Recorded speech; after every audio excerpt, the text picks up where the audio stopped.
Hello साथियों, आप सभी का भरपूर स्वागत है एग्री नॉलेज क्लासेज के डिजिटल प्लेटफॉर्म पर। साथियों, मैं उम्मीद करता हूं आप सभी स्वस्थ होंगे, जहां कहीं पे भी हैं मस्त होंगे, अपनी पढ़ाई को दुरुस्त करते हुए अपने भविष्य के निर्माण में व्यस्त होंगे। तो साथियों, इसी कड़ी में हम आगे बढ़ने वाले हैं और आज के सेशन के अंदर हम चर्चा करने वाले हैं एक नई इकाई यानी एक नई यूनिट के बारे में पढ़ने वाले हैं। और उस यूनिट का नाम है अपने मानव पोषण, जिसको हम ह्यूमन न्यूट्रिशन के नाम से जानते हैं। बहुत ही महत्वपूर्ण यूनिट है। ध्यान रखिएगा, आप यदि किसी भी एग्जाम की तैयारी कर रहे हो तो उसके अंदर इस एक यूनिट से लगभग 2 से 3 प्रश्न पूछे जाते हैं। तो आइए स्टार्ट करते हैं। सबसे पहले हम देखते हैं कि मानव के अंदर जो पोषण जो होते हैं वो कौन कौन से होते हैं, पोषण की परिभाषा क्या होती है, कितने प्रकार के पोषण होते हैं और उनको हम कितने भागों में विभाजित कर सकते हैं। और उसके बाद में फिर हम एक एक पोषण का जो भी घटक होगा उसके बारे में हम वहां पर चर्चा करेंगे। साथियों, अपनी कमर कस लीजिए, अपने जो भी अस्त्र शस्त्र हैं यानी कि आपके जो भी नोटबुक कॉपी पेन जो भी हैं आपके सामने, उसको टेबल कुर्सी पर लेकर बैठिए और इसके प्रॉपर नोट्स बनाते हुए चलिएगा। ध्यान रखना, जब तक ये टॉपिक पूरा नहीं होगा तब तक अपने को अपनी कुर्सी से उठना नहीं है, ठीक है ना। अपने मोबाइल को डू नॉट डिस्टर्ब मोड पर डाल दीजिए और अपने लक्ष्य के निर्माण में व्यस्त हो जाइए। तो शुभारंभ करते हैं साथियों, मानव पोषण। तो हेडिंग डालना साथियों, मानव पोषण। तो सबसे पहले यहाँ पर साथियों हम बात करते हैं मानव पोषण की, यानी कि इसके अंदर एक शब्द आया है पोषण, जिसको हम न्यूट्रिशन के नाम से जानते हैं। ये आखिरकार न्यूट्रिशन इतना आवश्यक क्यों होता है, इसकी जरूरत हमें क्यों होती है, उसको हम समझते हैं। तो सबसे पहले हम देखते हैं न्यूट्रिशन का अर्थ क्या होता है।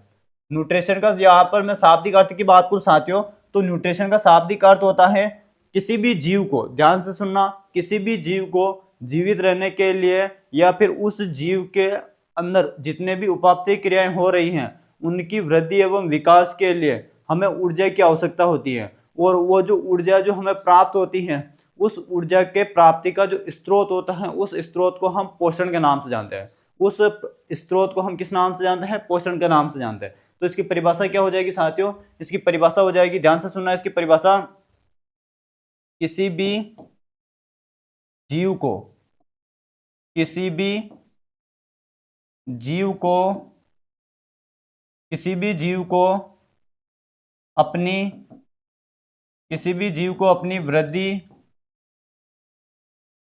वृद्धि व विकास के लिए, किसी भी जीव को अपनी वृद्धि व विकास के लिए, वृद्धि व विकास के लिए, विकास के लिए ऊर्जा की आवश्यकता होती है। वृद्धि व विकास के लिए किसकी आवश्यकता होती है साथियों? ऊर्जा की आवश्यकता होती है। और उसी ऊर्जा का जो स्रोत होता है, उसी स्रोत को संयुक्त रूप से हम पोषण या फिर पोषक के नाम से जानते हैं। ये ध्यान रखना। अब यहाँ पर मैं एक कोशिका लेने वाला हूँ और उस कोशिका के अंदर सबसे पहले हम देखते हैं कि उस कोशिका में कौन कौन से पोषक तत्व अपने को देखने को मिल सकते हैं। यानी कि अल्टीमेटली यहाँ पर दो शब्द आए हैं, वृद्धि व विकास। अब वो वृद्धि व विकास कहाँ पर होगी? तो ये वृद्धि और विकास कोशिका के अंदर होगी। तो सबसे पहले हम देखते हैं साथियों, कोशिका के अंदर कौन कौन से अपने पास में ऐसे पोषक तत्व हो सकते हैं जिनकी वजह से वो वृद्धि व विकास में अपना महत्वपूर्ण योगदान देते हैं, ठीक है ना। तो एक कोशिका का यहाँ पर मैं संगठन की बात कर रहा हूँ साथियों, ठीक है ना। ये एनसीईआरटी के अंदर दे रखा है कोशिका का संगठन, कोशिका का संगठन। कोशिका का संगठन की यहाँ पर हम बात करें साथियों, तो कोशिका के अंदर लगभग हमें 6 संगठन पढ़ने हैं। कितना संगठन साथियों? 6, ठीक है ना। 6 संगठन कौन कौन से कोशिका के अंदर? नंबर फर्स्ट यहाँ पर मैं बात करूँ साथियों, तो नंबर फर्स्ट पर आ जाएगा अपने पानी। अब इनका परसेंटेज क्या है वो भी हम देखेंगे, ठीक है। नंबर सेकंड यहाँ पर मैं बात करूँ साथियों, तो वो हो जाएगा अपने प्रोटीन। क्या हो जाएगा साथियों? प्रोटीन, ठीक है। नंबर सेकंड पर आ जाएगा प्रोटीन। नंबर थर्ड की यहाँ पर मैं बात करूँ साथियों, तो नंबर थर्ड पर आ जाएगा यहाँ पर अपना न्यूक्लिक अम्ल। कौन सा अम्ल साथियों? न्यूक्लिक अम्ल, ठीक है ना, ये ध्यान रखिएगा, न्यूक्लिक अम्ल। नंबर फोर्थ की यहाँ पर मैं बात करूँ साथियों, नंबर फोर्थ पर आ जाएगा साथियों कार्बोहाइड्रेट, कार्बोहाइड्रेट। नंबर फोर्थ पर क्या आ जाएगा साथियों? कार्बोहाइड्रेट, ये ध्यान रखना, ठीक है। नंबर फिफ्थ की यहाँ पर मैं बात करूँ साथियों, तो नंबर फिफ्थ पर आ जाएगा अपने लिपिड, या फिर इसी को हम कह सकते हैं वसा।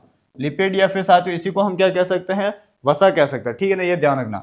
और नंबर 6 की यहाँ पर मैं बात करूँ साथियों, तो नंबर 6 पर आ जाएगा यहाँ पर अपने आयन कह दीजिए इनको, या फिर इन्हीं को हम कह सकते हैं साथियों क्या? खनिज, खनिज लवण, ठीक है ना, खनिज लवण।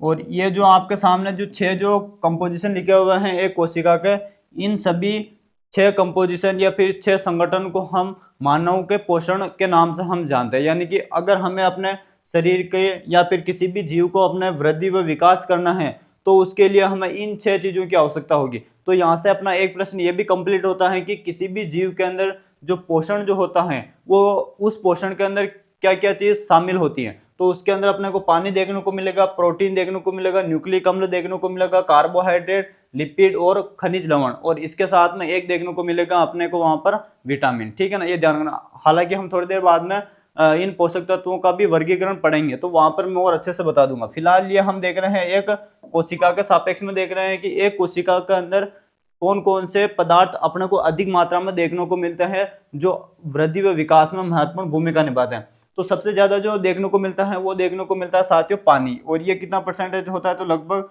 70 से लेकर 80% होता है। ठीक ना, ये ध्यान रखना कितना होता है 70 से 80%।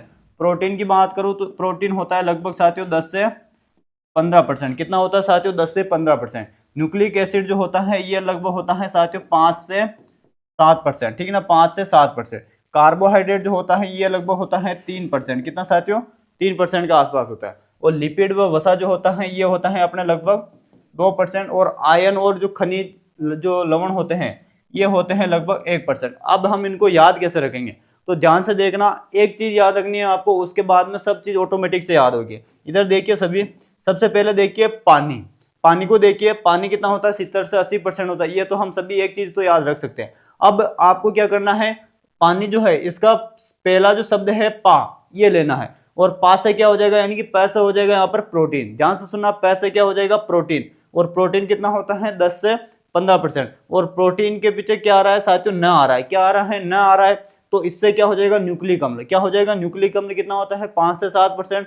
और अब ध्यान से देखिए यहाँ पर इस न्यूक्लिक एसिड के न्यूक्लिक के पीछे क्या आ रहा है, का आ रहा है, यानी कि कार्बोहाइड्रेट जो कितना हो जाएगा 3%। ठीक है ना। और उसके बाद में लिपिड यानी कि वसा और आयन, ये दो चीज आप खुद से याद रख लेना। बाकी इसी सीक्वेंस में याद रखना, इससे आपको ये चीज आसानी से याद आ जाएगी। और ये कोशिका का संगठन होता है, चाहे कोई सा भी जीव हो, मोनेरा जगत का हो, प्रोटिस्टा जगत का हो, फंजाई का हो, प्लांटी का हो, एनिमेलिया का हो, उसके अंदर ये सारा का सारा कंपोजिशन अपने को देखने को मिलेगा। और ये एनसीईआरटी के अंदर दे रखा है, ध्यान रखना। इस कंपोजिशन से हो सकता है प्रश्न पूछा जाए कि कौन सा कंपोजिशन किस प्रकार सा है। ठीक है ना, ये ध्यान रखना। और ये वाला जो कंपोजिशन है ये अभी 2023 के अंदर जो आरएस का जो पेपर हुआ था उसके अंदर ये प्रश्न पूछा हुआ है कि प्रोटीन का प्रतिशत कितना होता है। तो ये ध्यान रखना है अपने को। ठीक है ना। अब यहाँ पर थोड़ा हम नेक्स्ट आगे बढ़ते हैं और अब यहाँ पर हम देखते हैं मानव के अंदर जो पोषण जो होता है वो कितने प्रकार का होता है। तो उसको हम मानव के अंदर जो न्यूट्रिशन जो होता है साथियों, ह्यूमन न्यूट्रिशन, ह्यूमन ह्यूमन जो न्यूट्रिशन है साथियों, इसको हम कितने भागों में बांट सकते हैं तो मुख्य रूप से इसको हम 2 भागों में बांट सकते हैं। मुख्य रूप से इसको कितने भागों में हम बांट सकते हैं साथियों, 2 भागों में बांट सकते हैं।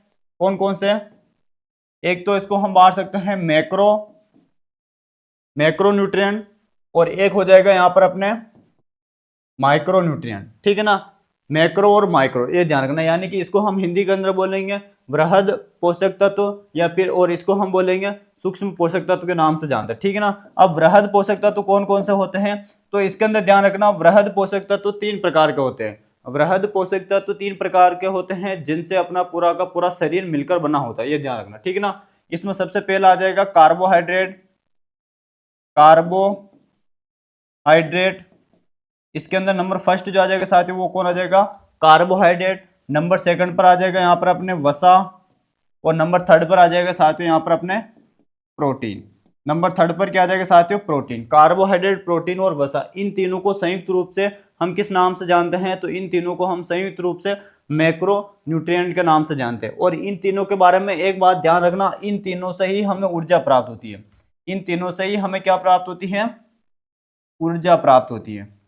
ऊर्जा प्राप्त होती है, ये ध्यान रखना। ठीक है ना, इन तीनों से ही हमें ऊर्जा प्राप्त होती है, ये हमें ध्यान रखना। बाकी जितने भी अपने पास में जो माइक्रो न्यूट्रिएंट होंगे उनसे हमें कभी ऊर्जा प्राप्त नहीं होती है। वो केवल और केवल सजीव के अंदर जितने भी उपापचयी क्रियाएं या फिर मेटाबॉलिक जो रिएक्शन होती हैं उनमें वो पार्टिसिपेट करते हैं, या फिर उनको वो सुचारू रूप से आगे बढ़ाने में भूमिका निभाता है। ठीक है ना। तो यहाँ पर अब हम देखते हैं साथियों अब हम देखते हैं इस माइक्रो के अंदर कौन कौन से अपने न्यूट्रिएंट आएंगे। तो इसके अंदर ध्यान रखना, इसके अंदर मुख्य रूप से अपने विटामिन,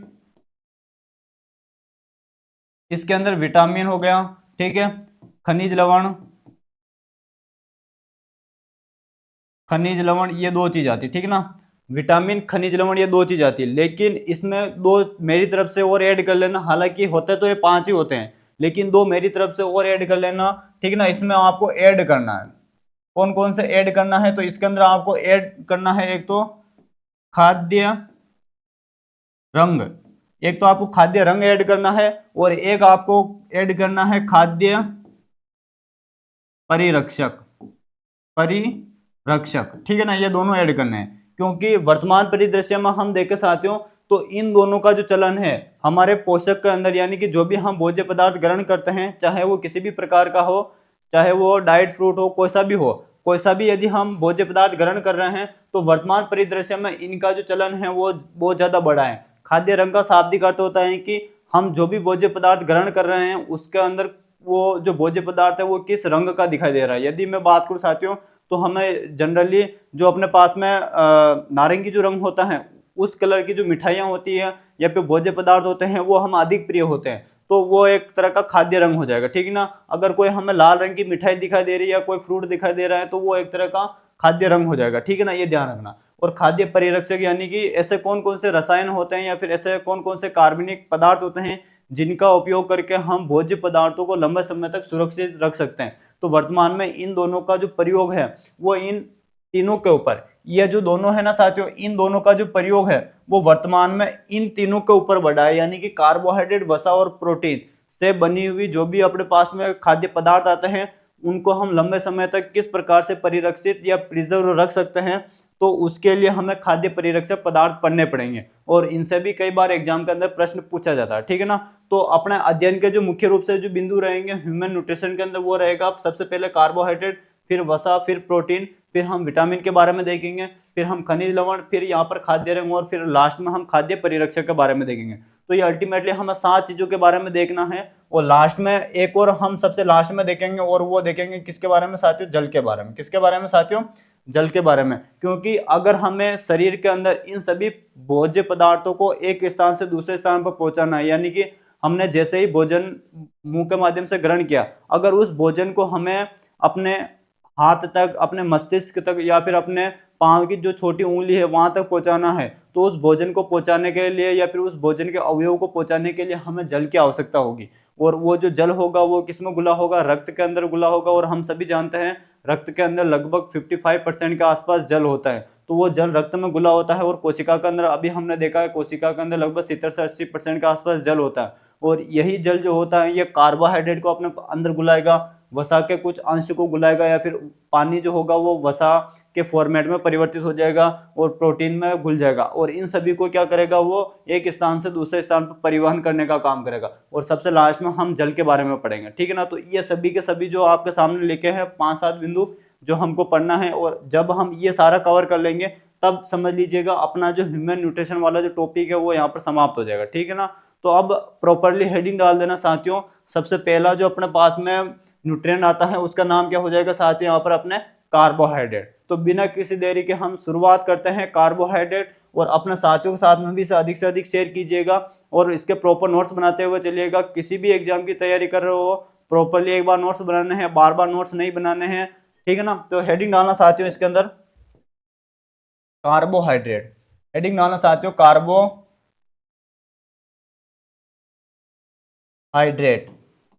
कार्बोहाइड्रेट।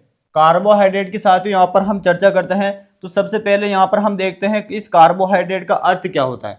तो कार्बोहाइड्रेट जो शब्द है, सबसे पहले हम शब्द की बात कर रहे हैं साथियों। ये जो कार्बोहाइड्रेट जो शब्द है वो किस भाषा से उत्पन्न हुआ है, तो ये ध्यान रखना, ये लैटिन भाषा के शब्द से उत्पन्न हुआ है। कार्बोहाइड्रेट जो है साथियों लैटिन भाषा के शब्द से उत्पन्न हुआ है। और लैटिन भाषा का भी कौन सा शब्द है, तो ध्यान रखना लैटिन भाषा के ये 2 शब्द से इसकी उत्पत्ति हुई है। एक तो हो जाएगा इसका कार्बो, ठीक है ना, एक तो शब्द हो जाएगा कार्बो और दूसरा शब्द हो जाएगा इसके अंदर हाइड्रेट, हाइड्रेट, ठीक है ना। लैटिन भाषा के 2 शब्द से मिलकर बना है कार्बोहाइड्रेट, कार्बो प्लस हाइड्रेट। अब इन दोनों का अर्थ क्या होता है वो यहाँ पर हम देखते हैं। तो यहाँ पर कार्बो का जो अर्थ होता है वो होता है कार्बन से होता है। किससे होता है साथियों? कार्बो का जो अर्थ होता है वो किससे होता है? कार्बन से होता है। और हाइड्रेट का जो अर्थ होता है वो होता है जल से होता है। किससे होता है साथियों? जल से होता है। तो इसकी परिभाषा क्या हो जाएगी अगर हम इसके शब्द के आधार पर बनाए इसकी परिभाषा? तो वे कार्बनिक यौगिक, ध्यान से सुनना, वे कार्बनिक यौगिक जिनका जल अपघटन होने पर कार्बन व जल का अणु प्राप्त होता है उसे हम कार्बोहाइड्रेट के नाम से जानते हैं। ये ध्यान रखना। जैसे यहाँ पर मैं बात करूं, मैंने आपको प्लांट रेस्पिरेशन के अंदर पढ़ाया था कि ग्लूकोज जो होता है वह टूटता है अपना CO2 जल और ATP के रूप में ब्रेक डाउन होता है, यानी कि उसमें टूटता है। तो उसमें क्या निकल रहा है? एक जल का अणु अपने पास में प्राप्त हो रहा है और साथ ही साथ में CO2 जो है उसके अंदर कार्बन उपस्थित है, तो कार्बन का वहां पर एक यौगिक प्राप्त हो रहा है, ठीक है ना। तो इसी को हम क्या बोलते हैं? कार्बोहाइड्रेट बोलते हैं। क्या बोलते हैं साथियों? कार्बोहाइड्रेट बोलते हैं। फिर थोड़े समय बाद में और अलग अलग वैज्ञानिक आए और उन्होंने कार्बोहाइड्रेट की एक स्पेसिफिक परिभाषा दी, और या फिर उसी को हम कह सकते हैं एक वैज्ञानिक रूप से परिभाषा दी थी। तो उसके बारे में हम देखते हैं, ठीक है ना। तो ये तो इसका नॉर्मल अर्थ होता है। अब यहाँ पर हम देखते हैं साथियों कार्बोहाइड्रेट की वैज्ञानिक परिभाषा। तो यहाँ पर हम वैज्ञानिक परिभाषा की बात करें तो इसकी सिंपल सी परिभाषा हो जाएगी, वे कार्बनिक यौगिक, वे कार्बनिक यौगिक जिनका जल अपघटन होने पर कीटोन व एल्डिहाइड समूह प्राप्त होते हैं उन्हें हम कार्बोहाइड्रेट के नाम से जानते हैं। ये इसकी परिभाषा होती है, ठीक है ना। वे समूह जो जल अपघटित होने पर जल अप जल अपघटित जल अपघटित होने पर वे समूह जो जल अपघटित होने पर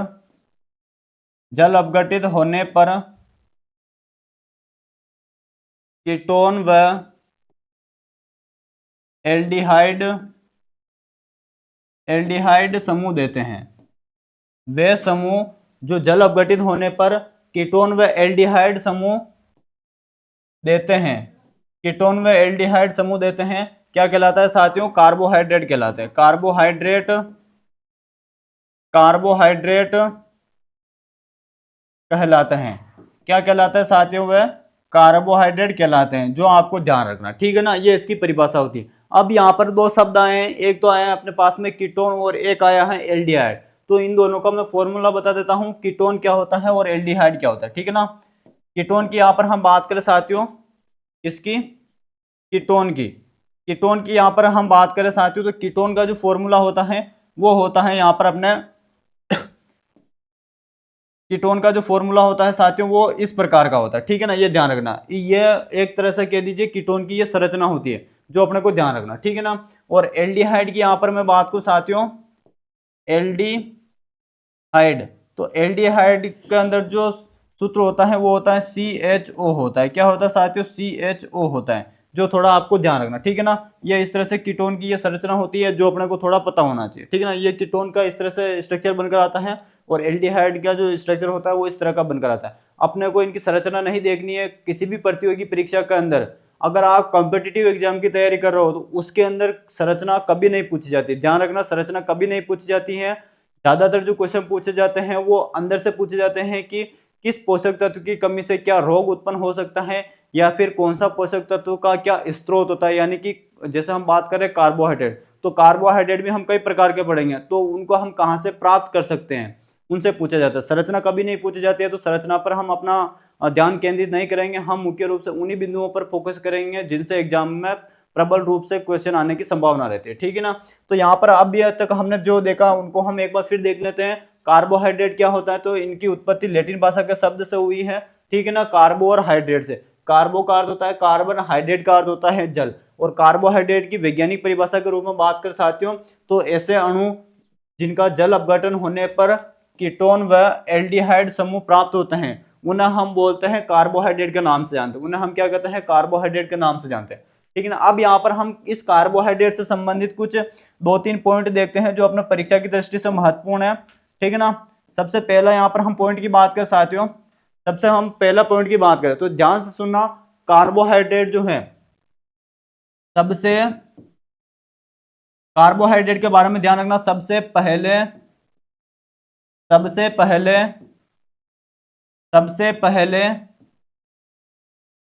ऊर्जा प्राप्त होती है, सबसे पहले ऊर्जा प्राप्त होती है अगर यदि हमें साथियों, अभी मैंने आपको पिछली स्लाइड में बताया था, कार्बोहाइड्रेट, प्रोटीन और वसा, इन तीनों से हमें क्या प्राप्त होती है साथियों? ऊर्जा प्राप्त होती है। अगर इन तीनों में से पूछ लिया जाए कि सबसे पहले ऊर्जा कौन देता है, तो वो कौन देता है? कार्बोहाइड्रेट देता। अगर हमें क्विक रूप से एनर्जी चाहिए तो हम किसका सेवन करेंगे? कार्बोहाइड्रेट का सेवन करेंगे। इसीलिए अक्सर आपने देखा होगा कि जब कभी भी हम बीमार हो जाते हैं तो जैसे हम डॉक्टर के पास में इलाज के लिए जाते हैं और उनको बोलते हैं डॉक्टर साहब हम बीमार हो गए, तो हम डॉक्टर इंजेक्शन निकाले उससे पहले हम बोल देते हैं कि डॉक्टर साहब हमें इंजेक्शन मत लगाइए, हमें आप जो बोतल है ग्लूकोज की वो लगा दीजिए, जिससे हम लगभग आधे घंटे तक वहां पर लेटे रहते हैं और जैसे वो बोतल चढ़ाते हैं तो उसके कुछ समय बाद में हमारे शरीर के अंदर ऐसा महसूस होता है कि हमें एनर्जी प्राप्त हो रही है। तो वो जो ग्लूकोज की जो बोतल होती है उसके अंदर एक तरह से कार्बोहाइड्रेट ही होता है, ठीक है ना, ये ध्यान रखना।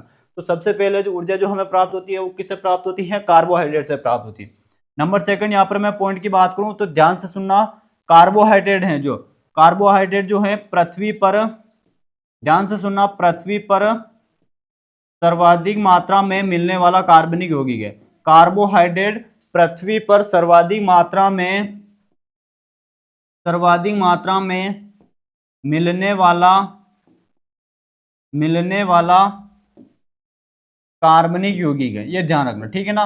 कार्बनिक यौगिक है, कार्बनिक यौगिक है। अभी हम इसके आने वाले टाइम में इसके बहुत सारे हम उदाहरण देखेंगे, उसके अंदर मैं आपको बहुत सारे एग्जाम्पल बताऊंगा और साथ ही साथ में ये भी बताऊंगा कि उनका सोर्सेज क्या है। तो उससे आपको ये लाइन का अर्थ निकल कर आ जाएगा कि पृथ्वी पर सर्वाधिक मात्रा में कौन सा कार्बनिक पदार्थ मिलता है, तो वो कौन सा होता है? कार्बोहाइड्रेट होता है, ये ध्यान रखना, ठीक है ना। ये दूसरा पॉइंट इंपॉर्टेंट है परीक्षा की दृष्टि से। नंबर थर्ड पॉइंट की बात करें हम, तो कार्बोहाइड्रेट का सामान्य सूत्र क्या होता है? कार्बोहाइड्रेट का सामान्य सूत्र, तो कार्बोहाइड्रेट का यहाँ पर साथियों हम सामान्य सूत्र की बात करते हैं तो इसका जो नॉर्मल जो फॉर्मूला होता है वो होता है CH2O और N, ठीक है ना। ये इसका नॉर्मल फॉर्मूला होता है जो आपको थोड़ा ध्यान रखना, ठीक है ना। इसका फॉर्मूला क्या होता है? CH2O और यहाँ पर कोष्टक के बाहर N आ जाएगा। और N का अर्थ क्या है यहाँ पर? तो यहाँ पर N का शाब्दिक अर्थ हो जाएगा, यहाँ पर हो जाएगा कार्बन, यहाँ पर N का अर्थ हो जाएगा यहाँ पर एक से लेकर अनंत तक मान, ठीक है ना, ये ध्यान रखना। तो इसमें n का मान क्या हो जाएगा? तो इसमें ध्यान रखना n का मान एक से लेकर कहां तक हो जाएगा साथियों? अनंत तक हो जाएगा, ये आपने को ध्यान रखना, ठीक है ना, कोई फिक्स नहीं है इसका मान।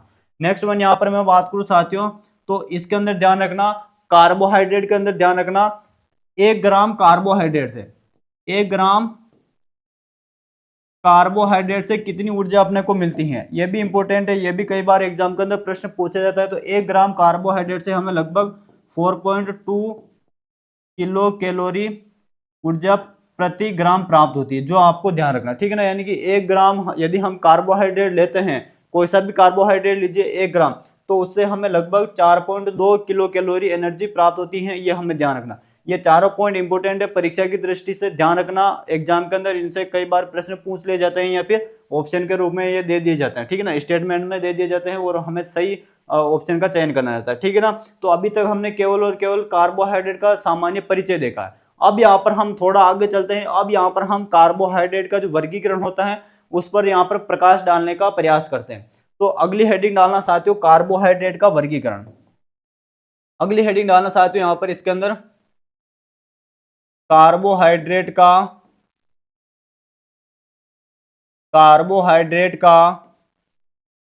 वर्गीकरण, कार्बोहाइड्रेट का वर्गीकरण। तो साथियों यहाँ पर हम कार्बोहाइड्रेट के वर्गीकरण की बात करें तो इसका जो वर्गीकरण किया गया है वो मुख्य रूप से अलग अलग आधार पर किया गया है।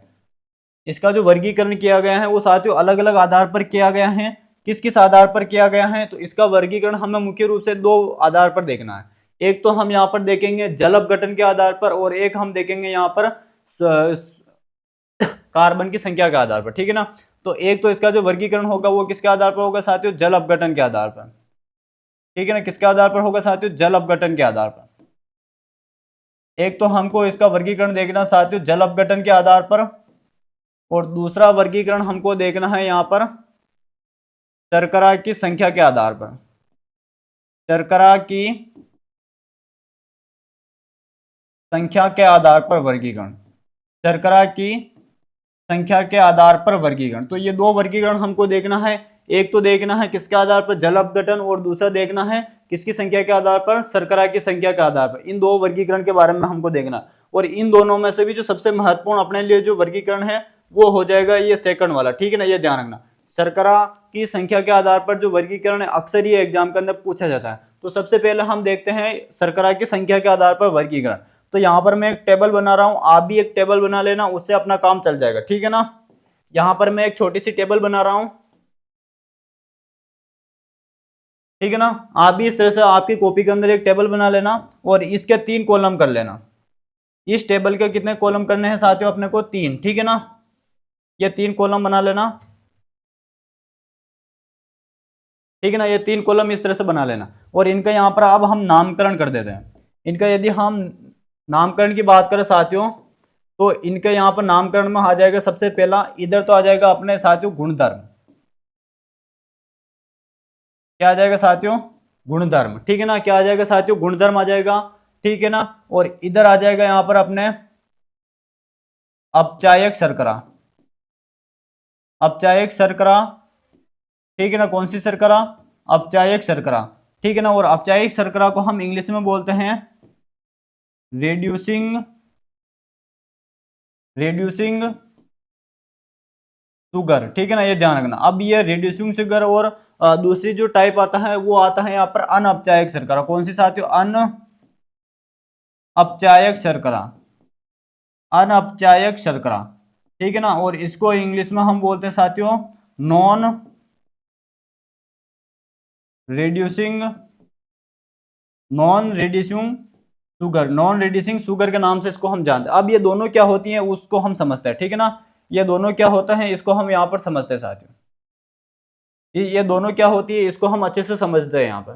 तो सबसे पहले यहाँ पर 2 शब्द आए हैं साथियों, सबसे पहले यहाँ पर 2 शब्द आए हैं रिड्यूसिंग और नॉन रिड्यूसिंग। इनका अर्थ क्या होता है वो यहाँ पर हम देखते हैं। तो ध्यान से सुनना, यहाँ पर मैं एक परीक्षण का नाम लिखने वाला हूँ, यानी कि एक टेस्ट का नाम लिखने वाला हूँ। और वो जो टेस्ट होते हैं वो कौन से शुगर देती हैं, तो वो अपने कार्बोहाइड्रेट जो होते हैं उनके अंदर जितनी भी शुगर आती है यानी कि शर्कराएं आती हैं वो सारे के सारे वो टेस्ट देते हैं, ठीक है ना। तो उस टेस्ट का नाम क्या हो जाएगा साथियों, फेहलिंग परीक्षण, ठीक है ना। कौन सा परीक्षण साथियों, फेहलिंग परीक्षण या फिर फेहलिंग टेस्ट, या फिर इसी का दूसरा नाम होता है बेंडिक्ट परीक्षण। इसी का दूसरा नाम क्या होता है साथियों, बेंडिक्ट परीक्षण। अब ध्यान से सुनना इसकी कहानी। हालांकि इस पूरे टेस्ट के बारे में आपको मैं नहीं बता रहा हूं, पूरा टेस्ट आपको भगवान सर बताएंगे केमिस्ट्री के अंदर, ठीक है ना। क्योंकि केमिस्ट्री के अंदर बहुत सारा आपको टेस्ट पढ़ने होंगे, तो वहां पर वो सर आपको अच्छे से बताएंगे। फिलहाल हम ये देखते हैं कि कौन सी शर्करा फेलिंग टेस्ट देगी, तब उसको हम रिड्यूसिंग शुगर बोलेंगे या फिर नॉन रिड्यूसिंग शुगर बोलेंगे। तो ध्यान से सुनना, वे शर्कराएं, ध्यान से सुनना परिभाषा, वे शर्कराएं जो फेहलिंग या फिर बेंडिक्ट परीक्षण देती हैं उन्हें हम रिड्यूसिंग शुगर या फिर अपचायक शर्करा के नाम से जानते हैं। किस नाम से जानते हैं साथियों, अपचायक शर्करा के नाम से जानते हैं, ठीक है ना, ये ध्यान रखिएगा। इंपॉर्टेंट प्रश्न बनता है। तो फेलिंग परीक्षण जो शर्कराएं देगी, वे शर्कराएं जो फेलिंग परीक्षण देती हैं उन्हें हम क्या कहते हैं साथियों, उन्हें हम बोलते हैं रिड्यूसिंग शुगर के नाम से जानते हैं। वे शर्कराएं जो फेलिंग या फिर बेंडिक्ट परीक्षण देती हैं उन्हें हम रिड्यूसिंग शुगर के नाम से जानते हैं, ठीक है ना। और वे शर्करा जो परीक्षण नहीं देगी, नहीं देती हैं, उन्हें हम बोलते हैं नॉन रिड्यूसिंग शुगर के नाम से इसको हम जानते हैं। किस नाम से जानते हैं साथियों, नॉन रिड्यूसिंग शुगर के नाम से जानते हैं। अब यहाँ पर हम देखते हैं उदाहरण कौन कौन से हैं। इंपॉर्टेंट सबसे ज्यादा जो है वो अपने पास में इसके एग्जाम्पल हैं जो परीक्षा की दृष्टि से पूछा जाता है, ठीक है ना। तो यहाँ पर सबसे पहला हम गुणधर्म की बात करें साथियों, तो इसमें पहला जो गुणधर्म आ जाएगा वो किसका आ जाएगा साथियों, परीक्षण की, ठीक है ना। कौन सा परीक्षण, बेंडिक्ट परीक्षण, ठीक है ना। बेंडिक्ट परीक्षण की यहाँ पर साथियों हम बात करें तो क्या अपचायक शर्करा जो है वो बेंडिक्ट परीक्षण देती हैं, हाँ या ना, हाँ देती हैं, ये हम देख चुके हैं। तो बेंडिक्ट परीक्षण देती हैं, बेंडिक्ट परीक्षण देती हैं। क्या अनअपचायक शर्करा बेंडिक्ट परीक्षण देती हैं, नहीं देती हैं, नहीं देती हैं, नहीं देती हैं, ये आपको ध्यान रखना, ठीक है ना। जो अनौपचारिक जो शर्करा होती हैं वो बेंडिक परीक्षण कभी नहीं देती हैं, ये ध्यान रखिएगा। अब यहाँ पर दूसरा जो अपना गुणधर्म आ जाएगा वो किसका आ जाएगा साथियों, उदाहरण का आ जाएगा, ठीक है ना। उदाहरण का आ जाएगा। यहाँ पर हम उदाहरण देख के साथियों सबसे पहला जो है यहाँ पर अपने एग्जाम्पल निकल कर आता है कौन सा, औपचारिक शर्करा के अंदर। तो यहाँ पर मैं 2 पॉइंट लिखने वाला हूं, वो 2 पॉइंट आपको ध्यान रखने हैं। कौन कौन से, ध्यान से सुनना। सारे सारे मोनोसेकेराइड, सारे मोनोसेकेराइड, सारे monosaccharide plus oligosaccharide, oligosaccharide, oligosaccharide इसके उदाहरण है। किसके उदाहरण है, औपचारिक शर्करा का। यानी कि जितने भी हम मोनोसेकेराइड के उदाहरण देखेंगे और जितने भी ओलिगोसेकेराइड के उदाहरण देखेंगे वो सब के सब कौन सी शर्करा होगी, रिड्यूसिंग शुगर होगी। तो उन सबके मैं एक एक के नाम नहीं लिख रहा हूं, मैंने पूरा ग्रुप बता दिया।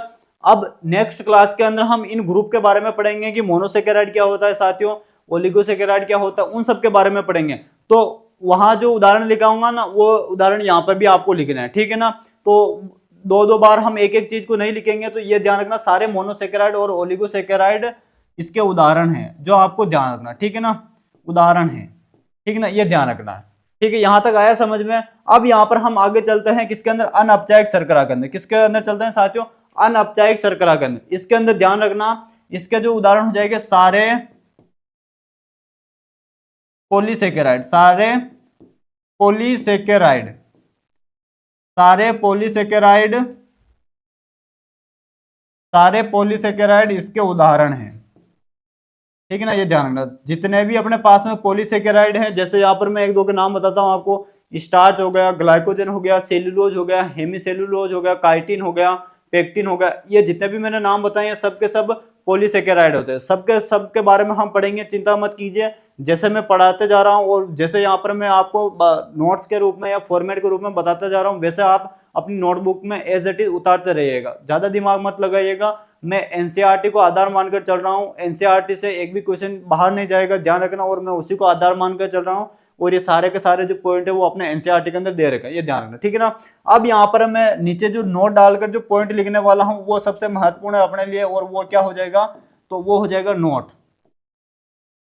ध्यान रखना, ये जो आपके सामने ओलिगोसेकेराइड लिखा हुआ ना साथियों, इसके अंदर एक अपवाद आता है, इसके अंदर एक अपवाद आता है तो वो किसका उदाहरण, ओलिगोसेकेराइड का, लेकिन वो जो होता है वो नॉन रेड्यूसिंग शुगर यानी कि अनौपचारिक शर्करा का उदाहरण है, ये ध्यान रखना, ठीक है ना। तो नोट इसके अंदर ध्यान रखना, सुक्रोज, सुक्रोज अनौपचारिक, अनौपचारिक शर्करा, अनौपचारिक शर्करा का उदाहरण है, जो आपको ध्यान रखना। शर्करा सॉरी सुक्रोज जो होता है ये किसका उदाहरण होता है साथियों, अनौपचारिक शर्करा का उदाहरण, ठीक है ना।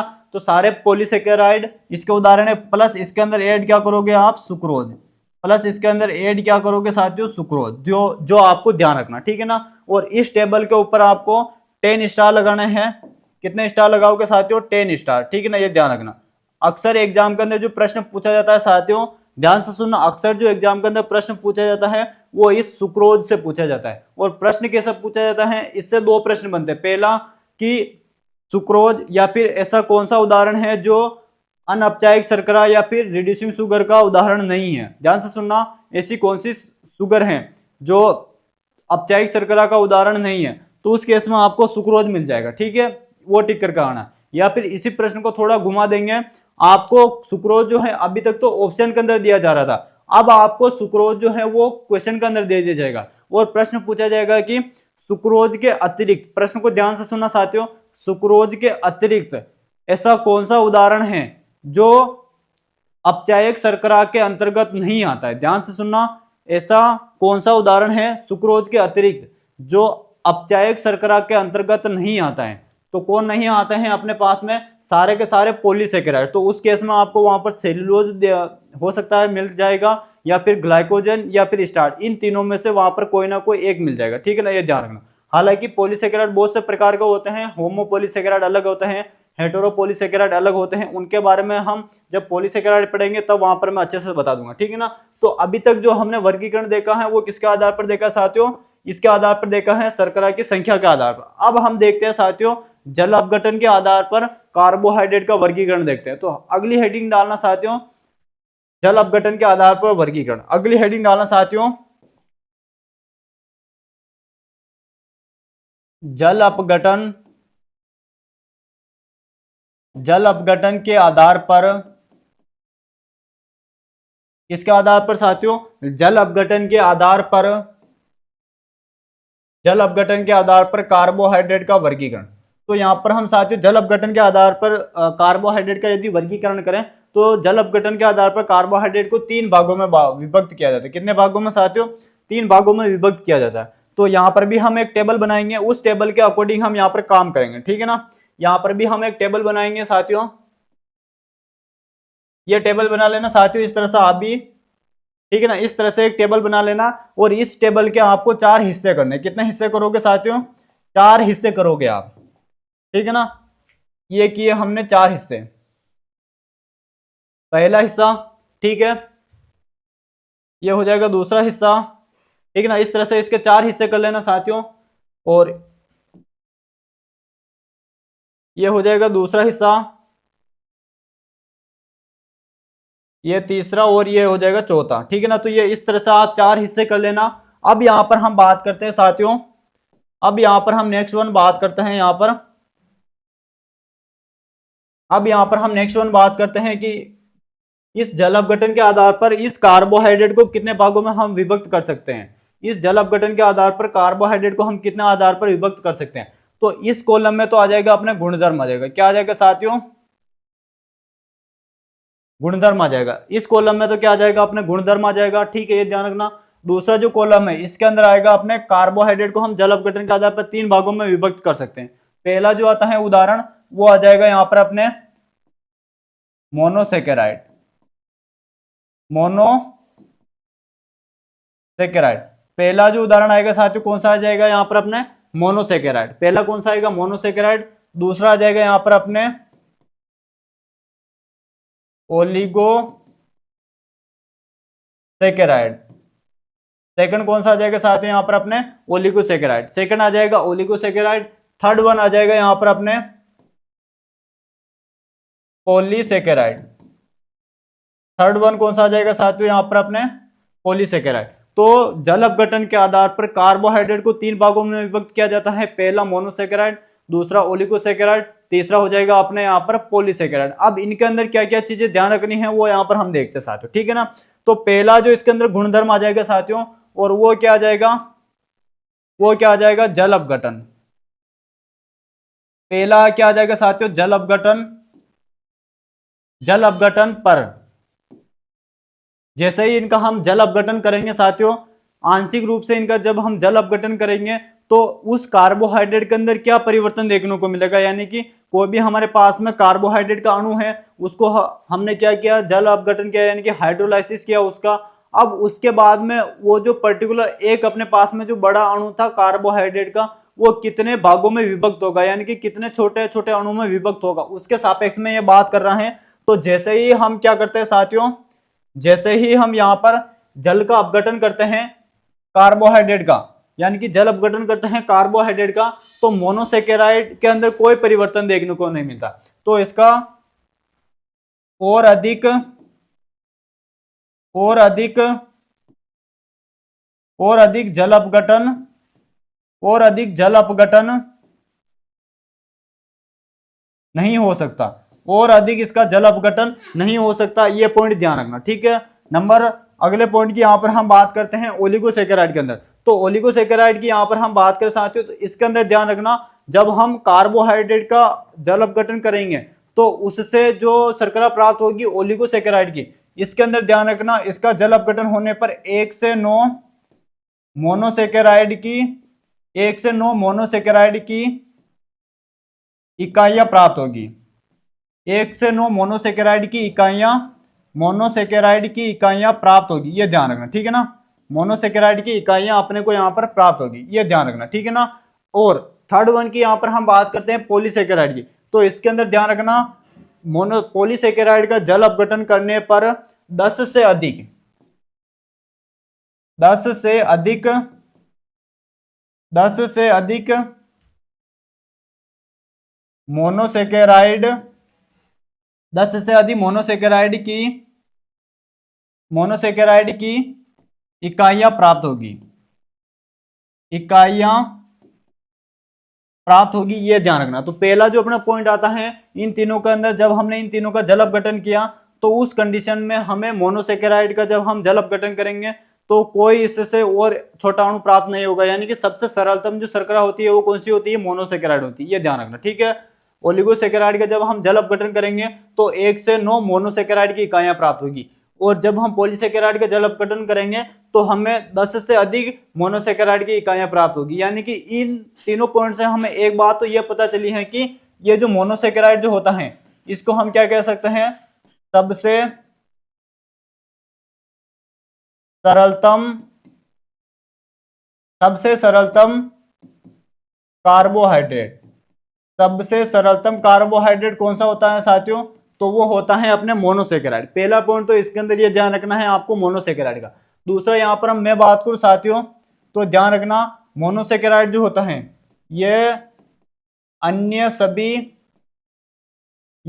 सभी कार्बोहाइड्रेट की एकलक इकाइयां हैं। यानी कि मोनोसेकेराइड जो होते हैं ये क्या होते हैं, ओलिगोसेकेराइड और पॉलीसेकेराइड, इनकी एकलक इकाई होती है। यानी कि मान लीजिए हमने कोई पॉलीसेकेराइड का अणु अपने पास में आ गया और उसके हम जल अपघटन करते जाएंगे, अगर हमें 1000 बार भी जल अपघटन करना पड़ा तो भी हमें मोनोसेकेराइड की कोई ना कोई इकाई तो मिलेगी वहां पर, ठीक है ना। यानी कि अंतिम छोर पर जो हमें इकाई मिलेगी पॉलीसेकेराइड का जल अपघटन करने पर वो किसकी मिलेगी, मोनोसेकेराइड की मिलेगी। मोनोसेकेराइड की यदि हमें प्राप्त हो जाएगी तो समझ लेना उस कार्बोहाइड्रेट का 110% जल अपघटन हो गया, ये ध्यान रखना, ठीक है ना। इसी प्रकार से यदि हमने ओलिगोसेकेराइड का कोई भी एक अणु प्राप्त किया और उसका हमने जल अपघटन किया तो उसमें भी हमें जो अंतिम छोर पर जो इकाई जो प्राप्त होगी वो भी किसकी होगी, मोनोसेकेराइड की होगी, ये ध्यान रख लेना, ठीक है ना। अगर अंतिम छोर पर हमें किसी भी रूप में मोनोसेकेराइड की इकाई प्राप्त होती है तो उस कंडीशन में समझ लेना कि जो भी अणु हमने लिया था उसका 110% जल का अपघटन हो चुका है, यानी कि जल अपघटित हो चुका है, यानी कि ब्रेकडाउन हो चुका है, ठीक है। अब यहां पर हम बात करते हैं साथियों नंबर सेकंड पॉइंट की बात करें तो मोनोसेकेराइड जो होते हैं इसके अंदर ध्यान रखना क्या यह गुणधर्म की बात करें तो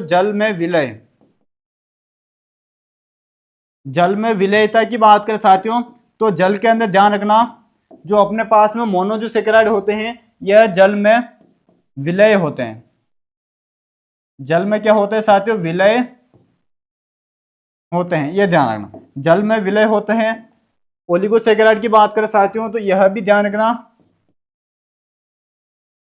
जल में विलय, ये भी क्या होता है साथियों, जल में विलय होते हैं, ठीक है ना। लेकिन पॉलीसेकेराइड के अंदर ध्यान रखना जल में अविलय,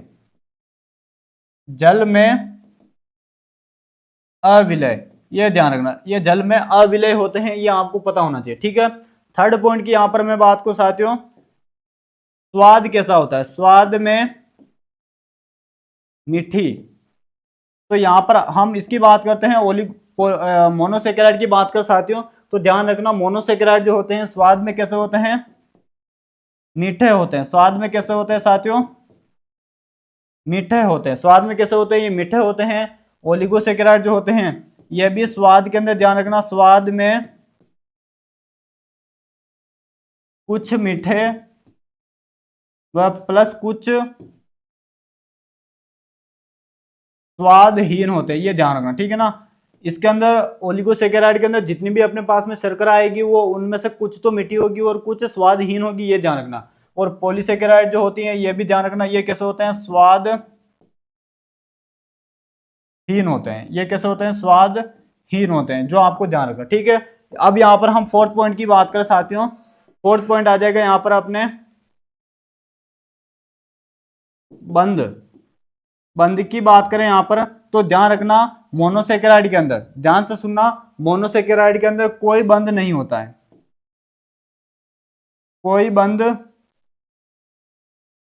नहीं, ठीक ना, ये ध्यान रखना। ओलिगोसेकेराइड के अंदर बंध पाया जाता है और उस बंध का नाम क्या है, तो ग्लाइकोसाइडिक ग्लाइकोसाइडिक बंध उपस्थित, ठीक है ना, ये ध्यान रखना। यानी कि इससे हमें ये बात पता चली है कि कार्बोहाइड्रेट जो होते हैं ये किसके माध्यम से जुड़े रहते हैं, ग्लाइकोसाइडिक बंध के माध्यम से जुड़े रहते हैं, ये ध्यान रखिएगा, ठीक है ना। तो मोनोसेकेराइड के अंदर ग्लाइकोसाइडिक बंध अनुपस्थित होता है, ओलिगोसेकेराइड के अंदर ग्लाइकोसाइडिक बंध उपस्थित होता है, और इसके अंदर भी ध्यान रखना पॉलीसेकेराइड में भी ग्लाइकोसाइडिक बंध उपस्थित, ठीक ना, ये ध्यान रखना। तो ये 4 पॉइंट हमें ध्यान रखना है। तो इस तरह से जल अपघटन के आधार पर कार्बोहाइड्रेट को हम 3 भागों में विभक्त कर सकते हैं साथियों, मोनोसेकेराइड, ओलिगोसेकेराइड और पॉलीसेकेराइड। तो इससे यहाँ पर आपके सामने 4 प्रश्न तो कंप्लीट हो ही रहे हैं, लेकिन यहाँ पर कुछ अन्य प्रश्न भी यहाँ पर हम देख लेते हैं। पहला जो इसके अंदर प्रश्न पूछा जाएगा वो ये पूछा जाएगा कि कार्बोहाइड्रेट के किस प्रकार की शर्करा के अंदर, ध्यान से सुनना प्रश्न, कार्बोहाइड्रेट की किस प्रकार की शर्करा के अंदर ग्लाइकोसाइडिक बंध अनुपस्थित होता है, तो कौन सा हो जाएगा, मोनोसेकेराइड। फिर आपसे पूछेगा ऐसा कौन सा कार्बोहाइड्रेट का प्रकार है, या फिर एक तरह से कह दीजिए स्रोत है या फिर वर्गीकरण का प्रकार है जो जल के अंदर अविलय होता है और स्वादहीन होता है, तो वो कौन सा हो जाएगा अपने पॉलीसेकेराइड, जो आपको ध्यान रखना, ठीक है ना। तो ये अपने साथ में जो होता है जल का अपघटन के आधार पर कार्बोहाइड्रेट का जो प्रकार होता है वो यहाँ पर अपने समाप्त होता है। अब इसके बाद में जो अपना जो अगला जो सेशन आएगा उस सेशन के अंदर हम ये चर्चा करेंगे कि कार्बोहाइड्रेट के अंदर जो मोनोसेकेराइड होते हैं वो कितने प्रकार के होते हैं, उनके उदाहरण कौन कौन से हैं, उनके बारे में हम पर्टिकुलर चर्चा करेंगे। तो मिलेंगे हम नेक्स्ट सेशन के अंदर। कमेंट बॉक्स में जरूर बताइएगा सेशन कैसा लगा है, और सेशन अच्छा लगा है तो अपने साथियों के साथ में अधिक से अधिक शेयर कीजिएगा। मिलेंगे हम नेक्स्ट सेशन के अंदर, तब तक के लिए जय हिंद जय भारत।